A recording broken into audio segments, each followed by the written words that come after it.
Hello guys, welcome back to my YouTube channel. And this is Marin Chill. So, bumili ako. Diyan lang sa tindahan, pinabili ko yung anak ko.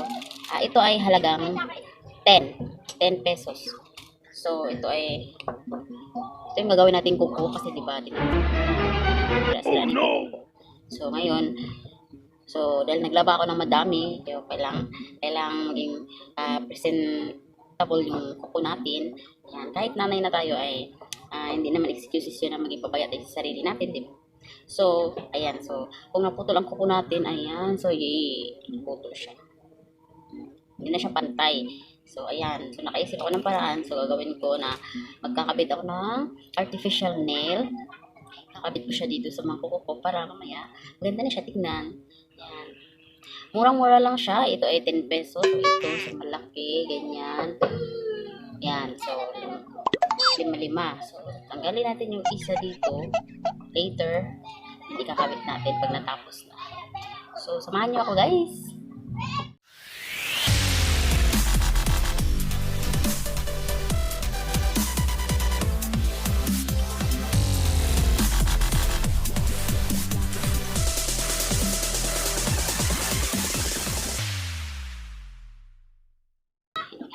Color red ang napili ko. Ayan ay. So, color red. Na kung kinulay. Oh my. Kulayan natin ngayon.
So, nilinis ko muna ang aking kuko.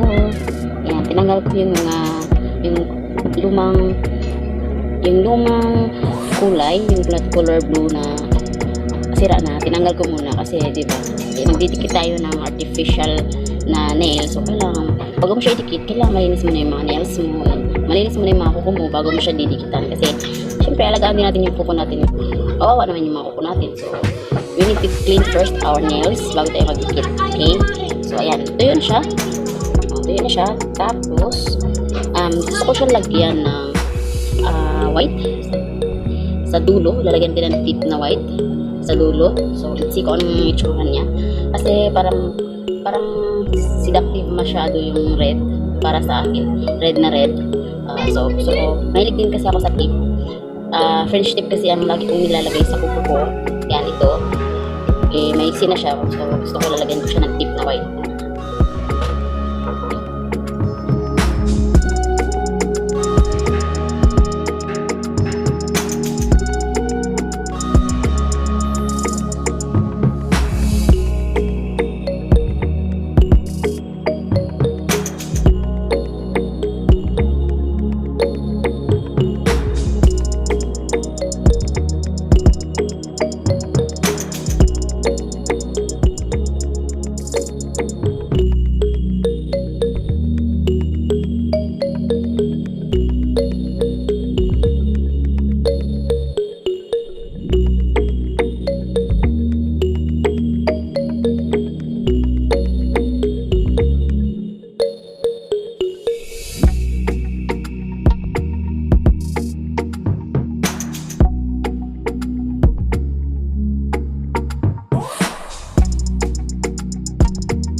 iba na gusto na spare yung ano nila, pwede nyo siya ikabit na pag ganun, kung square, pwede italagyan nyo ng design ang dito banda sa straight line. Ito ba? Yan. Gusto nyo mag-square, ayan. Sa baba. Dito. Tapos, kung gusto nyo naman ng pa-oval lang ang kuko nyo, pwede naman dito. So, kasi ako gusto ko yung square. So, gusto ko sa dulo, ay tip siya. So, gagawin ko, ito ang ikakabit ko, yung pa-oval. Ang pa-oval, ang ilalagay ko pa ganyan. So, para square siya. Ayan. So, kung gusto nyo naman ng pa-oval, gusto nyo, ang square naman na paano, ayan, yun naman ang ilalagay nyo rito sa itaas para magdanan siya. Ayan. Diba? So, iba-iba ng gusto ang mga babae, iba ng trip sa buhay. Kaya ayan. Since ako gusto ko yung square, ganun ang gagawin ko. Sige, mag-start na tayo. Sige, let's go, let's go. Ito muna sa maliit.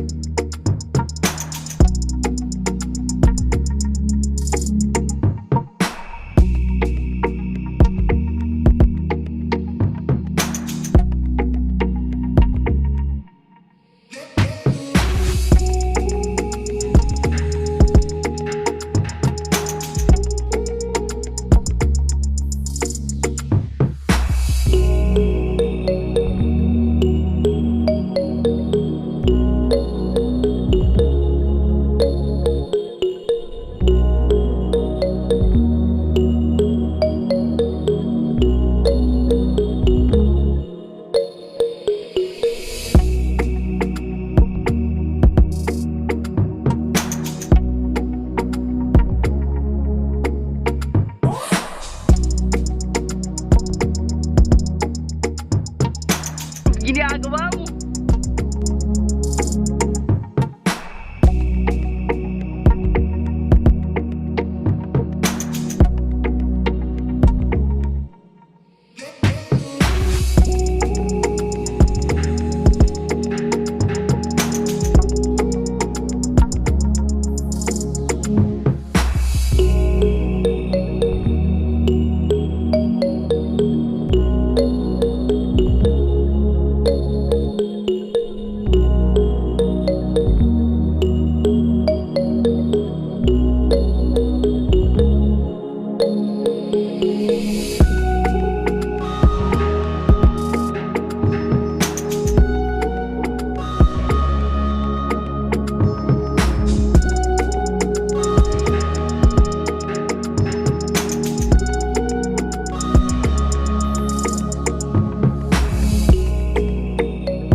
ginagawa mo?